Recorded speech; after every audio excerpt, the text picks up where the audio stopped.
મોડું થયું અને આ ધૂમધકતા તાપમાં પણ તમે જે ગુજરાતના લોકો માટે લડાઈ લડવાની છે, જે પરિવર્તન લાવવાનું છે, એના માટે અહીંયા મક્કમ છો, એ બદલ તમારા બધા માટે એકવાર જોરદાર તાળીઓ થઈ જાય એવી વિનંતી છે. અને બે હાથની મુઠ્ઠીવાળી બંને હાથ ઊંચા કરીને પાછળના મિત્રો, આ બાજુના બધાને વિનંતી કરું છું કે એકવાર તાકાતથી જય બોલાવજો. બોલો ભારત માતા કી, ભારત માતા કી જય. આદિવાસી આજે જનાક્રોશ યાત્રાના મંચ પર બિરાજમાન અહીંયા તમારા પનોતા પુત્ર, ભારત સરકારના પૂર્વ મંત્રી, વિધાનસભામાં અમારા કોંગ્રેસ પક્ષના નેતા આદરણીય તુષારભાઈ ચૌધરી, આપણી વચ્ચે એક એવા વ્યક્તિ એઆઈસીસીના સેક્રેટરી તરીકે, આપણા દક્ષિણ ગુજરાતના પ્રભારી તરીકે મળ્યા છે કે જેમણે કોરોનાના કપરા સમયમાં આખા દેશમાં જ્યારે કોઈને હોસ્પિટલમાં ખાટલો નહોતો મળતો, ઓક્સિજનનો બાટલો નહોતો મળતો, ત્યારે કોઈ પણ પક્ષાપક્ષી રાખ્યા વગર, કોઈ જ્ઞાતિ જાતિ ધર્મના ભેદભાવ વખત યુવક કોંગ્રેસના પ્રમુખ તરીકે આખા દેશમાં જો કોરોનામાં કોઈ સૌથી વધારે મદદ કરી હોય તેવા આપણા શ્રીનિવાસજી આપણી વચ્ચે છે. એમના માટે જોરદાર તાળીઓ થઈ જાય. અને એટલા જ માટે તમે ગૂગલ પર સર્ચ કરજો કે ઓક્સિજન મેન, તો ઓક્સિજન મેન સર્ચ કરશો તો આ શ્રીનિવાસજીનો ચહેરો પણ દેખાશે અને નામ પણ લખેલું આવશે. આપણે વચ્ચે ખાસ ઉપસ્થિત જિલ્લા કોંગ્રેસ સમિતિના યુવાન પ્રમુખ વૈભવભાઈ, પ્રદેશ કોંગ્રેસ સમિતિના એસટી ડિપાર્ટમેન્ટના ચેરમેન ભાઈ રાજુભાઈ પારગી, યુથ કોંગ્રેસના પ્રમુખ ભાઈ પ્રવીણસિંહભાઈ, આપણા વિધાનસભાના અમારા મજબૂત સાથીઓ, પૂર્વ ધારાસભ્ય પુનાજીભાઈ, સુનિલભાઈ, જિલ્લા પંચાયતના આપણા કોંગ્રેસ પક્ષના નેતા સિદ્ધાર્થભાઈ ને તમામ મંચસ્થ આગેવાનો, આપ સૌ સાથીઓ અને વડીલો, ભાઈઓ બહેનો, દેશના બંધારણે આપણને સૌને મતનો અધિકાર આપ્યો અને એના જ કારણે તમારી નગરપાલિકા હોય, ગ્રામ પંચાયત હોય, તાલુકા પંચાયત, જિલ્લા પંચાયત કે ગાંધીનગર કે દિલ્હીની સરકાર હોય, કોઈ પણ જગ્યાએ કોણ વહીવટ કરશે, કોને સત્તા સોંપી, એનું જો કોઈના હાથમાં અધિકાર આપ્યો હોય તો આપણને સૌને બાબા સાહેબ આંબેડકરે આપેલા બંધારણે અધિકાર આપ્યો છે. અને એના જ કારણ દર 5 વર્ષે ચૂંટણી આવે, કોઈ બી મોટો નેતા હોય, કોઈ બી પાર્ટી હોય, એણે જે વાયદા વચનો ને ભાષણો કર્યા હોય, 5 વર્ષે એના લેખાજોખા થાય, 5 વર્ષે એને હિસાબ કરીને મત આપીએ તો હું માનું છું કે સામાન્ય લોકોની ચિંતા કરવા વાળું શાસન આવે. મારે તમને પૂછવું છે કે આજે જે સત્તા ચાલે છે, જે લોકો સત્તામાં વહીવટ કરે છે, એ કોઈની વાત સાંભળે છે ખરા? કોઈની ફરિયાદ સાંભળે છે ખરા? 2022માં જ્યારે ચૂંટણી થઈ ત્યારે આ જ ગુજરાતની જનતાએ 156ની બહુમતી સાથે આ સરકાર બનાવી આપી હતી. લોકોને એમ હતું કે આટલી બધી બહુમતીથી સરકાર બની, દિલ્હીમાં પણ એમની સરકાર છે, પંચાયતથી લઈને પાર્લામેન્ટ સુધી બધી જ જગ્યાએ ભાજપનું શાસન છે, હવે કોઈ પ્રશ્નો નહીં રહે, હવે કોઈ ફરિયાદ નહીં રહે, બધા જ પ્રશ્નો ફરિયાદોનું નિવારણ આ લોકો લાવશે. પણ આખા ગુજરાતમાં મેં આ યાત્રાઓ લઈને નીકળ્યા, જ્યારે કમોસમી વરસાદ થયો ત્યારે સૌરાષ્ટ્રમાં કિસાન આક્રોશ યાત્રા કરી, સોમનાથથી શરૂ કરીને 1100 કિલોમીટરની યાત્રા દ્વારકા સુધી અમે ગયા. ત્યારે જોયું કે ખેડૂતો પરેશાન છે, એના ખેતરનો ઊભો પાક બરબાદ થઈ ગયો, ખેડૂતો આર્થિક રીતે પાયમાલ થયા, આત્મહત્યા કરે છે, પણ એ ખેડૂતોની કોઈ ફરિયાદ કે વાત, એમની તકલીફ સરકારના બહેરા કાન સુધી પહોંચતી નથી. ત્યારે નક્કી કર્યું કે ખેડૂતો એકલા નહીં, એક એક ગુજરાતીના અવાજને બુલંદ કરવો છે. એટલા જ માટે હું ને તુષારભાઈ આ જનાક્રોશ યાત્રા પર બધા જ કોંગ્રેસના આગેવાનો સાથે શરૂઆત કરી. પહેલા ઉત્તર ગુજરાતમાં 13 દિવસમાં 1300 કિલોમીટર ફર્યા, બીજા તબક્કામાં 16 દિવસમાં 1400 કિલોમીટર મધ્ય ગુજરાતમાં ફર્યા, આ ત્રીજા તબક્કામાં કપરાડા વલસાડથી 2 તાલુકે શરૂઆત કરી અને આજે તમારી વચ્ચે વ્યારામાં આવ્યા છે, ત્યારે બધા જ ગુજરાતના એક એક ખૂણામાં, એક એક તાલુકામાં, એક એક ગામના બધા જ જાતિ ધર્મના લોકો સાથે સંવાદ કર્યો. બધી જગ્યાએ રસ્તાના ખાડા પણ જોયા, નલ સે જલ યોજનાની ચકલીઓ પણ જોઈ, દારૂથી ની બદીને કારણે બરબાદ થતા પરિવારો પણ જોયા, જળ જંગલ જમીન અધિકારો છીનવવાવાળી આ સરકારનો સિતમ ને જુલમ પણ જોયો. ચારે તરફ ભ્રષ્ટાચાર, અન્યાય અને અત્યાચારના અનેક દાખલાઓ અને પુરાવા જોયા. ભાજપના નેતાઓના મિલીભગતથી કેવી ઉઘાડી લૂંટ ચાલે છે એવી ફરિયાદો અને પુરાવા આખી યાત્રા દરમિયાન એક એક તાલુકામાંથી લોકોએ આપ્યા છે. જેમ અહીં દુકાન બતાવે છે એમ કેટલી જગ્યાએ લોકોએ સ્થળ પર લઈ જઈને બતાવ્યો કે અમિતભાઈ, તુષારભાઈ, જુઓ આ સરકારના બજેટના પૈસાની ઉઘાડી લૂંટ આ ભાજપના નેતાઓ કરે છે. ત્યારે મારે તમને પણ થોડા પ્રશ્ન પૂછવા છે જે બીજે બધે જ પૂછ્યા છે. જો તમારો અવાજ હા હોય તો હાથ ઊંચો કરી, બંને હાથ ઊંચા કરીને જોરથી એકવાર હા બોલજો. દુકાનવાળાને પણ કહું છું, પાછળ ઉભેલાને કહું છું, બધાને જેને જેને લાગુ પડતું હોય બધા જ એકવાર જવાબ આપજો. તો ખબર પડે ગાંધીનગરમાં બેઠેલા લોકોને, તો ખબર પડે દિલ્હીમાં બેઠેલા લોકોને, તો ખબર પડે દુનિયાને કે જમીની હકીકત શું છે અને આ ભાજપ બાર ગુલાબી પિક્ચર શું બતાવે છે. પૂછું કે થાકી ગયા છો? મોંઘવારી વધી છે. અડધા નથી બોલતા. આ ભાઈઓને તો કદાચ પૈસા નથી આપવા પડતા. મોંઘવારી વધી છે, ભ્રષ્ટાચાર વધ્યો છે, રસ્તામાં ખાડાઓ પડ્યા છે, શિક્ષણ મોંઘું થયું છે, દવાખાના મોંઘા થયા છે. આ દુકાનવાળા મિત્રોને પૂછું છું, જીએસટી વાળા હેરાન કરે છે. તમારી નગરપાલિકામાં ભ્રષ્ટાચાર થાય છે, નલ સે જલમાં ભ્રષ્ટાચાર થયો છે, મનરેગામાં ભ્રષ્ટાચાર થાય છે, તમારા ગામમાં દારૂ મળે છે, પોલીસ વાળાને સરકાર હપ્તા લે છે. ભાઈઓને બીક લાગતી લાગે છે આજુબાજુ બધા ઉભા એટલે. આ એટલા માટે પૂછું છું કે દેશના બંધારણે આપણને જે મતનો અધિકાર આપ્યો, તમારા મતથી સરકાર બને છે અને જોડે જોડે તમારા પડસેવાના ટેક્સના પૈસાથી સરકારનું બજેટ બને છે. મારે તમને પૂછવું છે કે આમાંથી ટેક્સ કેટલા લોકો ભરે છે? હાથ ઊંચો કરો તો. બહેનો નથી ભરતા. આ બાકીના હાથ ઊંચા નથી કરતા, કોઈ ટેક્સ નથી ભરતા. અહીં આપણે મોબાઈલની દુકાન છે, મોબાઈલ ખરીદવા જઈએ તો જીએસટી લાગે છે. આ બાજુ ફૂટવેરની દુકાન છે, બૂટ ચપ્પલ ખરીદવા જઈએ તો જીએસટી લાગે છે. આ બાજુ મેટ્રો મશીનરી છે, એમાં ખરીદવા જઈએ તો જીએસટી લાગે છે. આ બાજુ જ્વેલર્સ છે, ત્યાં જઈએ તો કદાચ તુષારભાઈ ના પાડ્યું એટલે નહીં જઈએ, પણ ત્યાં જઈએ તો જીએસટી લાગે. આ શર્ટ ખરીદવા જઈએ તો જીએસટી લાગે. આ સાડી ખરીદવા જઈએ તો જીએસટી લાગે. આ માઇક ખરીદવા જઈએ તો જીએસટી લાગે. આ કેમેરો છે એ ખરીદવા જઈએ કે કોઈ પણ વસ્તુ બજારમાં ખરીદવા જઈએ તો જીએસટી આપીએ છે કે નથી આપતા?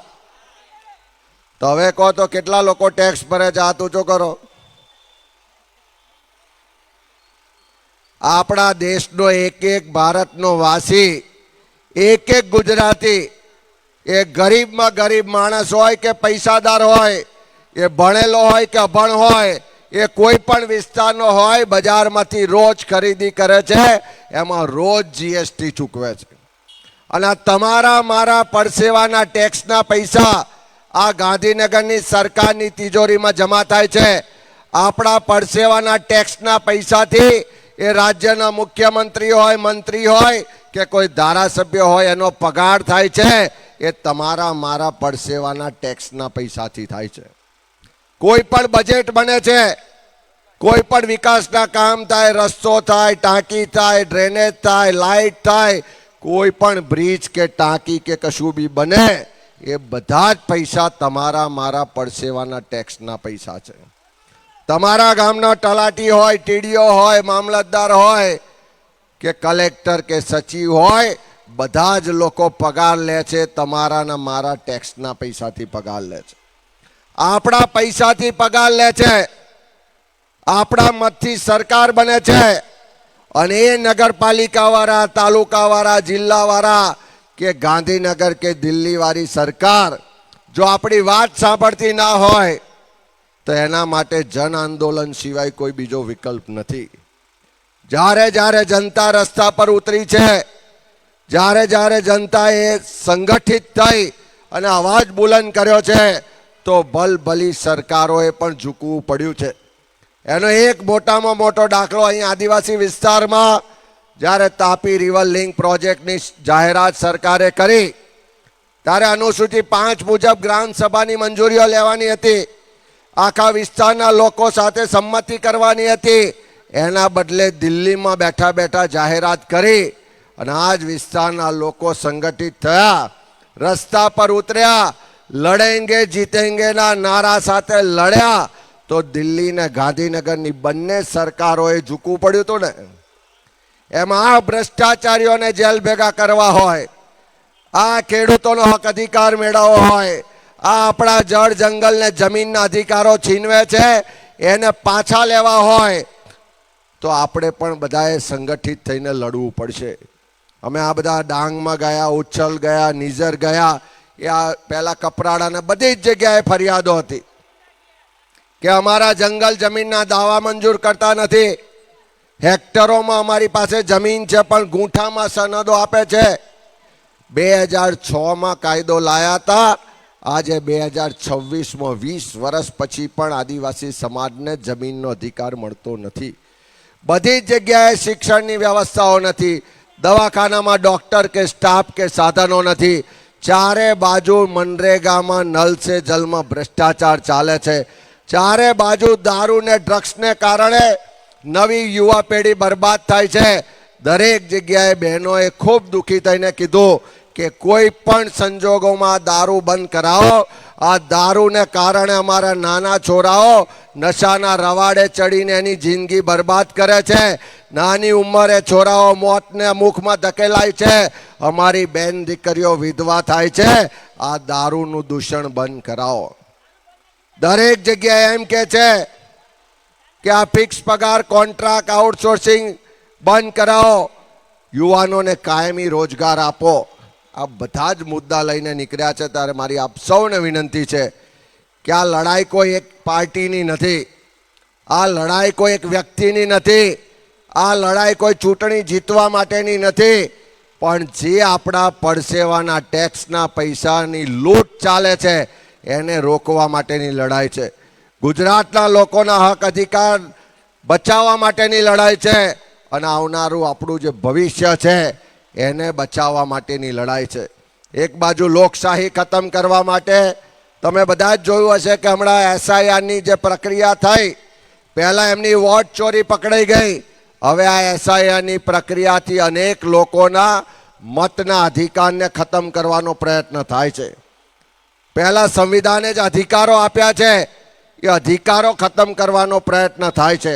ત્યારે આ બધી જ લડાઈમાં ભેગા થઈને લડીએ એ વિનંતી કરવા આવ્યો છું. અને આપ સૌ પણ, આ તો એવી ધરતી છે કે જ્યાંથી અમરસિંહ ચૌધરી સાહેબે આખા ગુજરાતને નેતૃત્વ પૂરું પાડ્યું. આખા ગુજરાતના આદિવાસી સમાજના લોકો હોય, સામાન્ય વર્ગના લોકો હોય, બધા જ લોકોને એનો હક અધિકાર અપાવવાવાળી કોંગ્રેસની સરકારે કામ કર્યું. હમણાં મધ્યાહન ભોજનના કર્મચારીઓ મળ્યા, પગાર કેટલો છે તો 4,500 રૂપિયા. હમણાં વિધવા બહેનો મળ્યા, પેન્શન કેટલું મળે છે મહિને તો 1,200 રૂપિયા. હમણાં આશા વર્કર બહેનો મળ્યા, પગાર કેટલો મળે છે તો 2,500 અને બીજા 2,000 રૂપિયા. આટલામાં મોંઘવારીમાં ઘર ચાલે ખરું? એ લોકો એમની એક મીટિંગ કરે, એક કોન્ફરન્સ કરે, પેલા વિદેશથી લોકોને બોલાવે તો જમવાની એક એક થાળીના 5,000 રૂપિયા ચૂકવાય છે. અને એટલા પૈસામાં આપણા લોકો આખો મહિનો કામ કરવા માટે મજબૂર. ત્યારે એ બધી જ લડાઈ લડવામાં તમારા બધાનો સહયોગ મળે. અને હું તમને ખાતરી આપું છું કે જેમ જેમ આ જનાક્રોશ યાત્રા આગળ વધે છે, ગુજરાતના તમામ વર્ગ વિસ્તારના લોકો ધીમે ધીમે બોલતા થયા છે, રસ્તા પર ઉતરીને લડવાનો સંકલ્પ વ્યક્ત કરે છે અને આવનારા સમયમાં જરૂર પડે તો ગાંધીનગર કૂચ કરવાની તૈયારી બતાવે છે. એ જ સાબિત થાય છે કે આ જનાક્રોશ યાત્રા 2027માં પરિવર્તનનો શંખનાદ સાબિત થવા જઈ રહી છે. અને ડબલ એન્જિન સરકાર, પણ ડબલ એન્જિન સરકાર કામ શું કરે છે?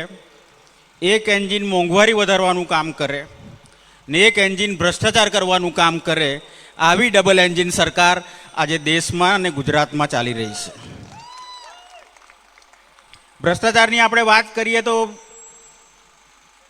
હમણાં જ થોડા દિવસો પહેલાં તડકેસર ગામ, માંડવી તાલુકાનું ને સુરત જિલ્લાનું 21 કરોડના ખર્ચે એક નવી ટાંકી બનેલી ને નવી ટાંકીમાં ટેસ્ટિંગ માટે પાણી ભરતા હતા. હજી અડધી ટાંકી નહીં ભરાય તો ટાંકી જ નીચે પડી ગઈ. જાણે પેલી માટીની બનાવી હોય ને એમાં ઢગલો થઈને નીચે પડી ગઈ, કારણ કે એમાં કંઈક સ્ટીલ બી નહીં હતું ને સિમેન્ટ બી નહીં હતું. આવો ભ્રષ્ટાચાર ચાલી રહ્યો છે. આ વસ્તુ હું તમને એટલા માટે કહું છું કે એ ટાંકીનો જે કોન્ટ્રાક્ટર હતો એને ભાજપને 1 લાખ રૂપિયા ડોનેશન આપેલું, એટલે એને બીજી 15-20 ટાંકીના કોન્ટ્રાક્ટ મળેલા છે. એટલે આપણે વ્યારામાં આજુબાજુ એ કોન્ટ્રાક્ટરની ટાંકી બનતી હોય તો આજુબાજુ જતા નહીં તો આપણું ઓમ નમઃ સ્વાહા થઈ જશે. આવા ભ્રષ્ટાચારી લોકોએ ટાંકી બનાવેલી હોય એની નજીક નીચે બી નહીં ઊભા રહેવાય. આજે તમે જુઓ કે મોરબીમાં ઝૂલતો પુલ તૂટી ગયો, 100 કરતાં વધારે લોકોના મૃત્યુ થયા. કેમ આવું થયું? કારણ કે એ પુલનો કોન્ટ્રાક્ટ આ ભાજપની સરકારે કોને આપેલો? તો મોરબીમાં એક કંપની છે જે દિવાલ પર ટાંગવાના ઘડિયાળ બનાવે અને કેલ્ક્યુલેટર બનાવે, એને પુલનો કોન્ટ્રાક્ટ આપી દીધો. હવે ઘડિયાળ બનાવવાવાળાને પુલનો કોન્ટ્રાક્ટ આપે તો શું થાય? એ તો કામ એન્જિનિયરનું હોય, સ્ટ્રક્ચરલ એન્જિનિયરનું હોય. એ ઘડિયાળવાળાને આપી દીધો તો પુલ તૂટી ગયો ને 100 જણ મરી ગયા. આવો ભ્રષ્ટાચાર ગુજરાતમાં ચાલી રહ્યો છે. આજે મુખ્યમંત્રી એમ કહે છે કે મેં કલેક્ટરને છૂટો દોર આપ્યો છે કે આ જમીન માફિયાઓને નાથવા માટે ને ભ્રષ્ટાચાર રોકવા માટે અમે કલેક્ટરને છૂટ આપી દીધી છે. મારે મુખ્યમંત્રીને પૂછવું છે કે તમારા કલેક્ટરો શું કરે છે? કે તમારો ગાંધીનગરનો કલેક્ટર 20,000 કરોડના કૌભાંડમાં આજે બી જેલમાં છે. સુરતના કલેક્ટરે 2,000 કરોડની સરકારી જમીનમાં 29 નામ ચડાવી દીધેલા બિલ્ડર લોકોના. મારી પાસે ફરિયાદ આવી, મેં 20 મે કાગળ લખ્યો, 6 જૂને એ કલેક્ટર સસ્પેન્ડ થઈ ગયો. આજ સુધી એ કલેક્ટરને પાછો લેવાયો નથી. હમણાં સુરેન્દ્રનગર કલેક્ટરનું 1,500 કરોડનું કૌભાંડ આવ્યું. 1,500 કરોડના કૌભાંડમાં પેલો જે ફરિયાદી હતી કંપની, એને ખબર હતી કે હું મુખ્યમંત્રીને બી ફરિયાદ કરીશ તો આ અહીંયા કંઈ થવાનું નથી, એટલે એણે સીધી ઈડીમાં દિલ્હી ફરિયાદ કરી ને દિલ્હીથી ઈડીની ટીમ આવીને તપાસ કરી. કલેક્ટર, નાયબ મામલતદાર, કલેક્ટરનો પીએ ને એક મળોત્યો, આ 4 જણના રિમાન્ડ લીધા ને નાયબ મામલતદારના ઘરે તપાસ કરી તો નાયબ મામલતદારના ઘરેથી કેટલા રૂપિયા મળ્યા ખબર છે? 67,50,000 રૂપિયા એના ઘરે રોકડા મળ્યા. હવે વિચાર કરો, નાયબ મામલતદારને ત્યાં 67 લાખ મળ્યા હોય તો કલેક્ટરના ઘરે કેટલા પહોંચ્યા હશે ને ગાંધીનગર કેટલા પહોંચ્યા હશે? આવો કરોડોનો ભ્રષ્ટાચાર આ ગુજરાત સરકારમાં ચાલી રહ્યો છે. અમે હમણાં જાંબુઘોડા ગયેલા યાત્રા લઈને. પંચમહાલ જિલ્લાનું જાંબુઘોડા એક તાલુકો છે. એ તાલુકો ખાલી 42,000ની જ વસ્તી છે ને એમાં એક જ જિલ્લા પંચાયત છે, એક તાલુકા પંચાયત, એક જ બેઠક છે જિલ્લા પંચાયતની. એટલો નાનો તાલુકો.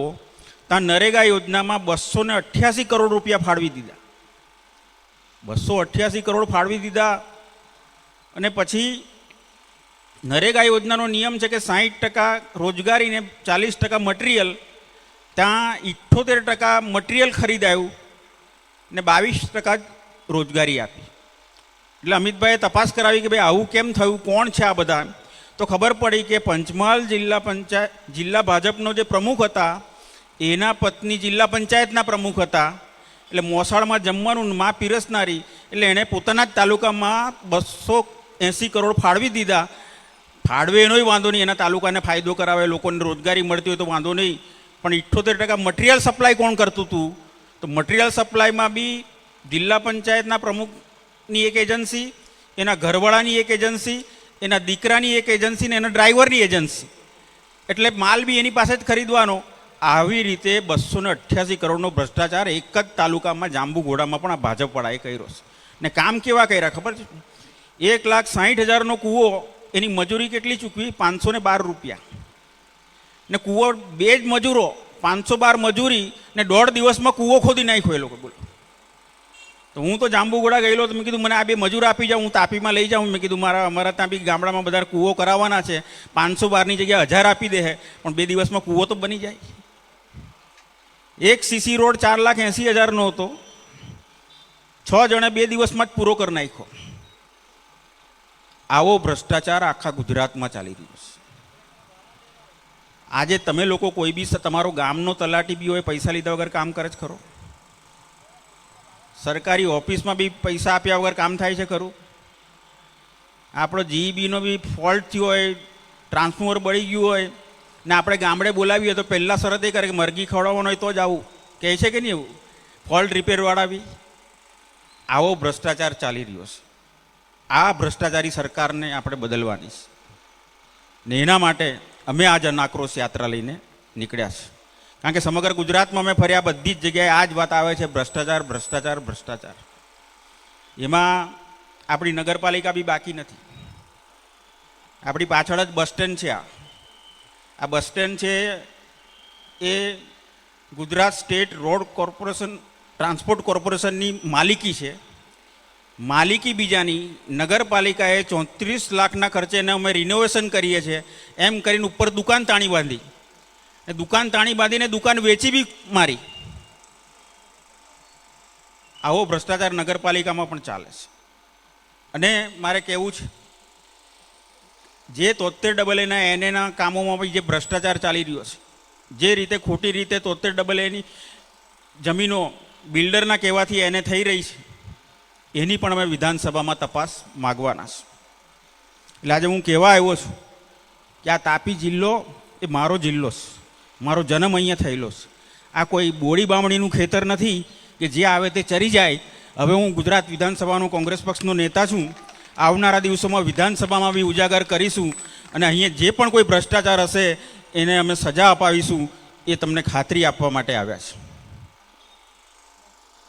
આ તો થઈ ભ્રષ્ટાચારની વાત. થોડી મોંઘવારીની બી વાત કરી. 2014માં તમારા બધાના સાથ સહકારથી હું દિલ્હીમાં સંસદ સભ્ય હતો. 2004થી 2014 10 વર્ષ દિલ્હીમાં કોંગ્રેસની સરકાર હતી.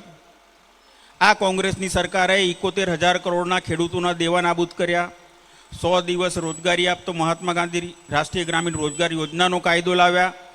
વર્ષોથી લડતા આદિવાસીઓ માટે જંગલ જમીનનો અધિકાર મળે એનો પણ કાયદો લાવ્યા. આપણા બાળકો અભણ ના રહી જાય એના માટે મફત ફરજિયાત શિક્ષણનો કાયદો લાવ્યા. ગરીબમાં ગરીબ માણસ રાત્રે ભૂખ્યો ના ઊંઘે એના માટે મફત 5 કિલો અનાજનો કાયદો પણ જો કોઈએ કર્યો હોય એ કોંગ્રેસની સરકારે કરેલો. આ બધું જ કર્યા પછી પણ 2014ની ચૂંટણીમાં મારા સહિત ગુજરાતના બધા જ લોકસભાના ઉમેદવાર હારી ગયા. કેમ હારી ગયા? કારણ કે ત્યારે આપણા સાહેબ